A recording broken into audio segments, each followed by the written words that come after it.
39-р бүлэг. Та нарт тэдэнд идэх юм өг. Христ дагалдагч нарынхаа хамт зэлүүд газар руу яв. Тэгтэл тэдний ховор олдог амар амгалан байх боломжинд төдхөн өөмөлөгдлээ.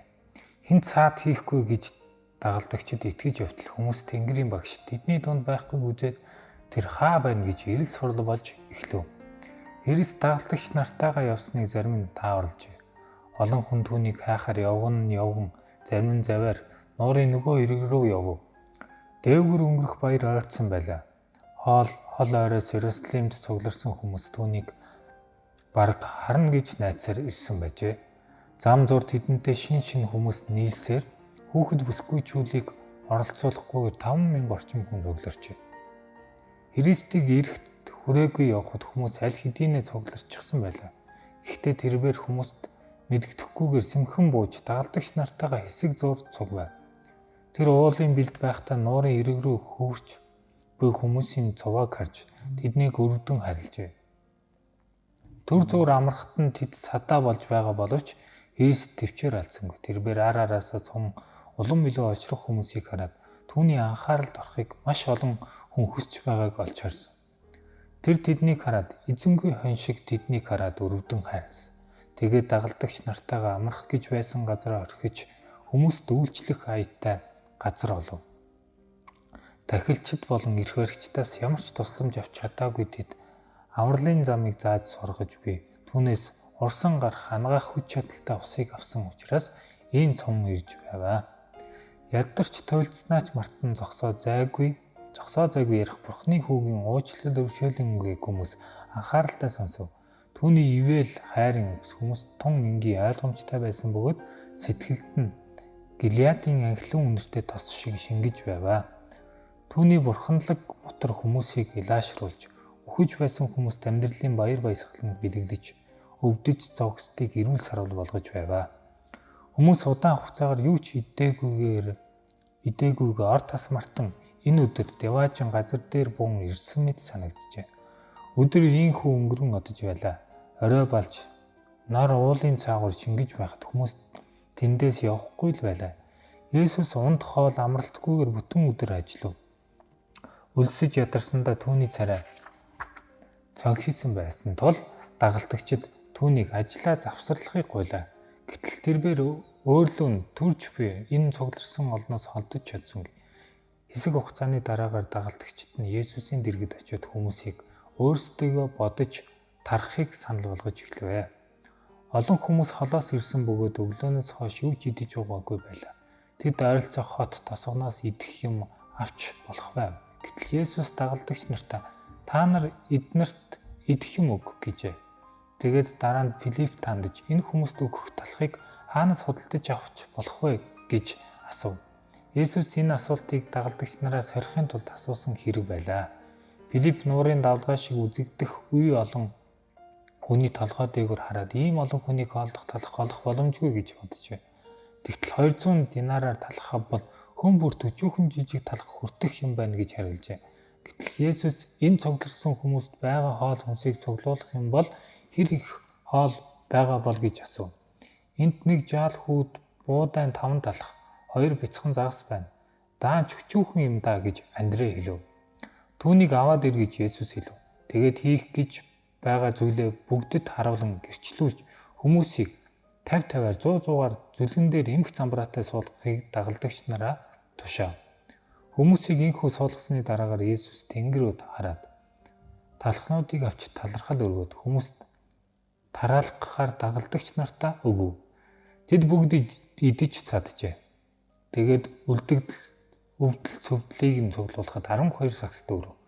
Ард түмэн амар тайван аз жаргалтай болох замыг зааж өгч байсан тэр нэгэн хүмүүсийн сүнслэг хэрэгцээнд анхаарал хандуулдаг шигэ амьдралын бодит хэрэгцээнд анхаарал хандуулдаг байжээ. Хүмүүс ядарч сүлдсэн байлаа. Энд нэлх хүүхдэд тэрсэн бас бяцхан хүүхдүүд хормоноос нь зуурсан эхчүүд ч байлаа. Олон хүн олон цаг зогссон байв. Христийн үгийг сонсоод тэд суухаач мартжээ. Бас олон хүн цугласан байсан учраас суух юм бол арагдж гიშгэж аюултай байв. Есүс тэдний суухыг уриалсан. Тэдний байгаа газар өтгөн сайхан өвстэй байсан тул тэд тухлан суужээ. Хүнд үнэхээр заашгүй хэрэгцээ гараагүй тохиолдолд Христ юр бусын чанараа үзүүлж гайхамшиг бүтээдэггүй байлаа. Түүний бүтээсэн гайхамшиг бүр навчис бүрэн үндэстнүүдийг ангаах амийн мод руу очих замыг зааж өгөх зорилготой байсан. Дагалдагчид тарааж өгсөн энгийн хоол хүнс нь үнэрт сургамжуудыг хадгалж байв. Буудаанд алах загас гэдэг бол Галилийн загасчдын хувьд бол ердийн л хүнс. Энэ цугларагсад бүх хүмүүс ийм л ердийн хоол тарааж өгсөн. Уг нь Христ ертөнцийн бүхий л амьтдыг өмнө дэлгэж чадах байлаа. Гэвч ердийн хооллох туршлыг нь хангаж өгөхөөр бэлтгэсэн хоол өгөх нь хүмүүст хэрэгцээтэй тусгай сургамжийг өгч чадахгүй байжээ. Христ энэхүү сургамжаараа Бурхны хүнд өгч буй ивэлүүдийг хүмүүс маш ихээр буруу ашигладаг болсныг харуулахыг хүсэж байлаа. Хүмүүсийг бузарлагдсан амтлах дур хүслийг нь хангах хамгийн тансаг хоол хүнс Христийн хүнд зориулан бий болгосон амралт энгийн хоол хүнстэй хизээч адил таашаал сэтгэл ханамжийг өгч чадахгүй юм аа. Хэрвээ хүмүүс Адам Ева хоёрын анх аж төрж байсан шиг байгалийн хуультай зохицон амьдрах энгийн дадал зуршлаа өнөөдөр хадгалж байсансан бол тэдний хэрэгцээ нь өнөөдөр бүрэн хангагдсан байхсан. Зохиомл хэрэгцээ багасж Бурхны хүслийн дагуу ажиллах илүү боломжууд нэмэгдэх байсан. Гэтэл хувиа бодох зүй бус хүсэл сонирхол төдлөгдөх явдал нь дэлхий дахин гэм нүгэл зовлон шанал руу түлхэв. Ингэснээр нэг нь хитэрсэн их зүйлтэй болж нөгөө нь хэсэг нь хит ядуу болсон юм. Есүс олонний тансаг байдлыг хүсэн мөрөөдөх хүслийг хангаснаар хүмүүсийг өөртөө татах гэж хичээдэггүй байв. Урт удаан сэтгэл хөдлөм өдрийн төгсгөл өлсөж ядарсан цугсан олон хүнд жирийн хоол өгсөн зөвхөн Христийн сүр хүчний баталгаа болоо зогсохгүй хүмүүсийн өдөр тутмын амьдралын хэрэгцээнүүдийн төлөө санаа тавьдгийн нотлоо болов. Аврагч өөрийнхөө өвөө болон дагалдагчдад дэлхийн баян тансаг зүйлсийг амлаагүй. Тэдний хоол энгийн тэрч байтугай. Даржин байж болно. Тэд ядуу зүдүү амьдралаар амьдрах хувь тавилантай ч байх болно. Гэвч тэдний хэрэгцээ шаардлагыг хангаж байх болно гэдгээ Христ үгээрээ баталгаажуулж өгсөн. Христ дэлхий бүхий л эд зүйлсээс илүү өөрийн оршихуйгаараа хамт байж тайвширлыг өгнө гэсэн сайхан амлалтыг өгсөн. Есүс 5,000 хүнийг садгаснараа байгаль дэлхийн нууцыг нээж бидний сайн сайхны төлөө байнга үйлчилж байдаг хүчээ үзүүлвэ. Эзэн газар дээр тариа ургуулж өдөр бүр гайхамшиг бүтээж байна. Өчүүхэн юмар мянган хүнийг садгах ийм явдал бас байгаль дээр тохиолдож байдаг л та. Хүн хөрсийг бэлтгэж үр цацаж энэ үр нь Бурхны өгч буй амьдралын хүчээр ургадаг. Бурхны бэлгэлж буй хур бор агаар нарны ачаа газар эхлээд өөрөөсөө үрийг соёолуулж дараа нь төрүүг тэгээд боловсруулсан тариаг бий болгодог. Марк 4:28 дээр Бурхан сая хүнийг өдөр бүр газрын шимээр хичээж байдаг. Хүмүүс тариа ургуулж талах барихаар ажиллаж байхдаа Бурхантай хамтран ажиллахаа дуудагдсан байдаг. Гэвч хүмүүс хийж байгаа ажлаа өөрийн хүч нөлөөнөөс шалтгаалсан гэж үздэг учраас Бурхны хүчин зүйлсийг үл ойшоод тэд Бурхны нэрийг алдаршуулж түүнд алдрыг өгдөггүй. Түүний хүч чадлаа сурган гарч буй нөлөөнүүдийг тэд байгалийн нөлөө эсвэл хүний хүчин зүйлтэй холбоотой гэж үздэг. Бурхны оронд хүнийг алдаршуулж эзний нэгүслэр хангаж өгч буй бэлгүүдийг хувиа хичээх зорилгоор ашиглаж ивэлүүдийн оронд хараалуудыг авдаг болжээ. Эзэн ийм л байдлыг өөрчлөх гэж ирмэлцдэг. Тэрээр бидний мохож мөлийсэн мэдрэмжийг хурцлахыг хүсдэг. Ингэснээр бид түүний хайр ивэлийг ойлгож мэдрэн Бурхныг хүч чадлаа ашиглаж байгааг нь хүлээн зөвшөөрч алдаршуулах боломжтой болно. Тэрээр илгээж буй бэлгэнээс нь түүнийг олж харж чадсан үед эргүүлээд биднэрт өгөхийг хүсч байсан жинхэнэ ивэлүүдийг өгөх юм аа. Чухамдаа үүний төлөө Христ гайхамшигыг бүтээж байсан юм. Олон мянган хүнийг хоолсны дараа баггүй хүнс үлджээ. Гэхдээ хязгааргүй хүч чадлын их үүсвэрийг эзэмшиж буй нэгэн үйлснэг нь юу ч үлдээлгүй хамжав гэж тушаасан. Энэ үг үлдэгдэл талхаас сагсанд хий гэж тушаасан утга санаанаас илүү утга агуулж байлаа. Энэ үг хоёр гүнзгий утга агуулж байсан. Бид юу ч хайж өргөдүүлж болохгүй. Бид төр зуурын давуу тал боломжуудаа алддаг байж болохгүй. Хүнд хэрэг болох юу ч бид үл ойшооч болохгүй. Өлссөн хүмүүсийг цатгаж болох бүгдийг цуглуулан зөв ашиглах хэрэгтэй. Сүнслэг зүйлсэд ч гэсэн бид бас ингэж хандах хэрэгтэй. идээд үлдснээ хямгадан авч байгаа нь арга гэрээ үлдсэн хүмүүсийг бодож буй хэрэг. Хүмүүс Христийн ивэл болгон өгсөн талхыг бусдад амсуулахыг хүсч байсан нь мэдээж. Баярсан хүмүүс сагстай хүнсийг тараан хуваалцсан ба тэд дараагаар эдгээр хоол хүнсийг бүх газар нутгаар тараасан юм. Энэ газар хооллсон хүмүүс бусад хүмүүс Тэнгэрээс буун ирсэн зүрх сэтгэлийн үсэглэн цангааг тайлж чадах талхнаас хуваалцах ёстой. Тэд Бурхны гайхамшигтай үйлсээс олж мэдсэн бүхнээ хүн бүр давтан хэлж өгөх хүчтэй. Тэд юугч газардах ёсгүй байлаа. Мөнхийн авралтай холбоотой ганц ч үгийг үл таамаглан газар хайж болохгүй байв. Талхтай холбоотой энэ гайхамшигыг бидний Бурханд найдах хэрэгтэй талаар сургаж байна.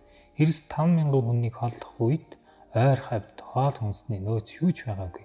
Түүнд ашиглахаар бэлтгэсэн зүйлс байгаагүй. Тэрээр хүүхэд эмэгтэйчүүдийг оролцуулахгүйгээр 5,000 хүмүүстэй хамт зилүүд талд зогсож байлаа. Тэр тэднийг араасаа даг гэж дуудаагүй. Тэд өөрсдөө хөвгсөл сэтгэлээр дагаж иржээ. Гэхдээ удаан үргэлжилсэн сургаалыг дуусгах үед хүмүүс үлсэж сөхөрч унахыц байдалтай болохыг тэрээр мэдэж байсан. Учир нь тэрээрч гэсэн өөрөө хоол хүнсээр хангагдах хэрэгцээтэй байсан. Харин бүрийч болов ар гэр нь хоол байгаа хүмүүс хайчих билээ. Олонхот нь талах авах мөнгөгүй байжээ. Тэдний төлөө цөлд 40 хоног мацаг барьж явсан нэгэн тэдний тэнхрүүлэлгүй мацаг бариулан гэрлүүн буцаахгүй. Есүс Бурхны ивэл хайрын төлөө энэ газар дэлхий дээр ирсэн байсан ба тэрээр шаардлагатай хэрэгцээг нь хангана хэмээн Тэнгэрийн эцэгтэй бүрэн найддаг байсан билээ.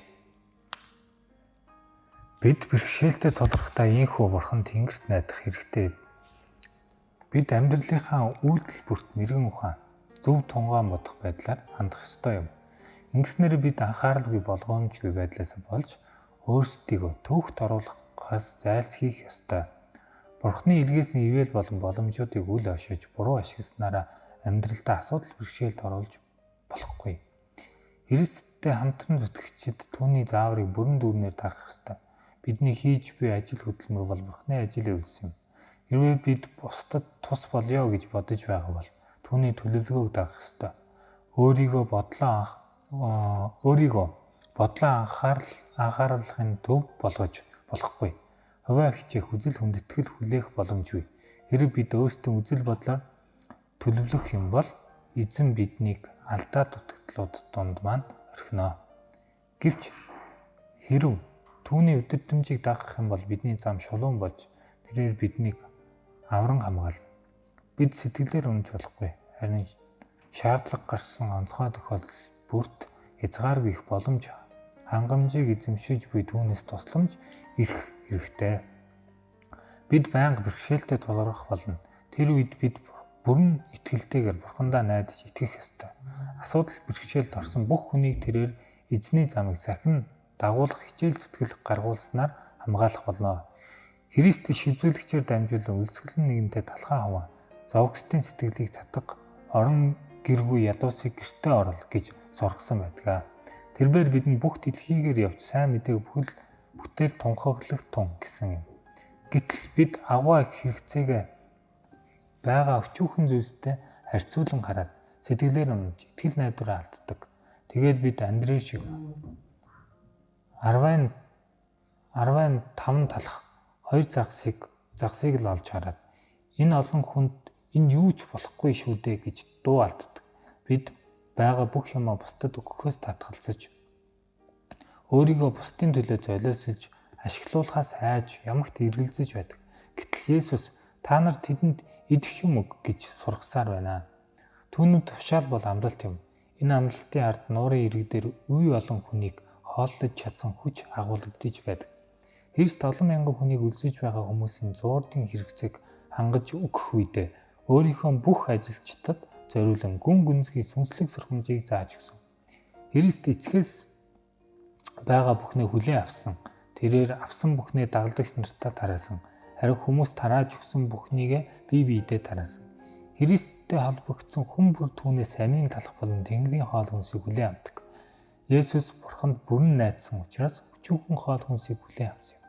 Тэрээр дагалдагч нартаа хувааж өгөөд ч үлдсэхгүй талахыг авсныхаа дараа түүнээс дагалдагч нартаа хоолол хэмээн өгөөгүй. Харин ч хүмүүст үйлчилж тарааж өг хэмээн бусдад түгээл гэж хэлвэ. Мөнх хүнс түүнийг гарт арвжиж байлаа. Амийн талах болох Христ рүү сунгаж буй дагалдагч нарын гар нь хизээж хоосон байж байгаагүй. Багахан хүнс нь ийхүү бүх хүнд хүртв. Бүх хүн хоолноос идэж цадсны дараа үлдсэнийг нь хамсны дараагаар Есүс ч дагалдагч нартайгаа Тэнгэрээс илгээсэн үн цэнтэй хоол хүнсээр зоогложээ. Дагалдагчид Христ болон ард түмэн хоёрыг холбох сувг болов. Христийн өнөө үеийн дагалдагчдад энэ түүх урам зориг болох ёстой. Христ бол бүхний төв, бүх хүч чадлын их болог юм аа. Дагалдагчид түүнээс хэрэгцээтэй тусламжаа хүлээн авах ёстой. Хамгийн ухаантай, хамгийн нэгүүлсэнгүй хүмүүс хэр хэмжээтэйгээр хүлээн авсныхаа хэмжээгээр бусдад буцаа өгөх чадвартай болдог. Түүнээс биш бусдын зүрх сэтгэлийг тэтгэх юм тэдэнд өөрсдөнд нь байхгүй үлээ. Бид ч гэсэн бусдад өгөх өөрийн гэх юмгүй боловч Христээс авснаа л өгдөг. Харин үүнийгээ бусдтай хуваалцах аваас Христээс хэрэгцээ шаардлагатай бүхнээ олж авдаг. Бид хэдий ч ихийг өгөн хэдий ч ихийг авнаа. Ийм л байдлаар бид ямагт ингэж найдаж хүлээн авч буцаан өгч чадах юм аа. Хэн нэг нь удаан хугацаа шаардаж байгаа мэт санагдаж ажил урагшлах ямар ч боломжгүй мэт болох боловч Христийн хаанчлалыг байгуулах ажил урагшилсаар байх болно. Цаад бэрхшээл олонтоо тохиолдох нь урагших боломжгүйг харуулж байгаа мэт санагдаж болзошгүй. Гэхдээ энэ бол Бурхны ажил үйлс шүү дээ. Тэрээр хэрэгцээг хангаж өгч үнэнч чин сэтгэлээсээ хичээж буй туслагч нараа илгээснээр тэд өлссөн хүмүүст өгөх хоол хүнсээр хангагдах болно. Үхлийн ирмэгт тулсан хүмүүст амийн үгийг дамжуулан өгч буй хүмүүсийг эзэн анхаарахгүй өнгөрөөдгөө. Тэд өлссөн хүмүүст хоол хүнсийг өгөхийн тулд түүн рүү хандан гараа сунгадаг. Хүмүүс Бурхны төлөө гүйцэтгэж байгаа ажил үйлсээ хүний авьяас чадварт хит найдах аюул автаж байдаг. Ингэснээр бид агуу ажилчинд хандуулах ёстой хараагаа алддаг. Христийн нөлөө хөдөлмөрлөж байгаа хүний өөрийн хувийн хариуцлага байнга умартаж байдаг. Ийм хүн бүх хүч чадлыг эзэмшигч нэг найдахын оронд асуудал бэрхшээлээ байгуулах зохион байгуулалтанд даатах аюул автдаг. Бурхны ажлыг гүйцэтгэхэд хүний мэрэгэн цэцэн ухаанд тоонд итгэж найдах нь маш том алдаа билээ. Христийн төлөөх ажил хөдөлмөрийн амжилт нь хүмүүсийн тоо болон авьяасаас бус харин ариун зориг, жинхэнэ болон чинхүү зүрх сэтгэл, итгэл найдвараас хамаардаг. Бид хувийн үүрэг хариуцлага ухамсарлаж, хувийн үүрэг даалгавраа биелүүлж, Христийг мэдэхгүй хүмүүсийн төлөө хичээл зүтгэлээ гаргах ёстой. Өөрөөсөө илүү авьяастай гэж үзэж буй хүндээ үүрэг хариуцлага даалгаж, өөрийн авьяас чадварын дагуу ажил. Хүмүүсийг хооллох талхыг хаанаас худалдаж авах вэ гэсэн асуулт зүрх сэтгэл тань бий болох юм бол таны хариулт итгэлгүй байдлыг харуулсан мэт байж болохгүй. Тэдэнд идэх юм уу гэсэн аврагчийн хэлсэн үгсийг дагалдагчид сонсоод агшин зур тулгарч болох олон бэрхшээлүүдэд бодож тунгаажээ. Тэгээд тосгоноор явж идэх юм худалдаж авах уу гэж тэд асуусан.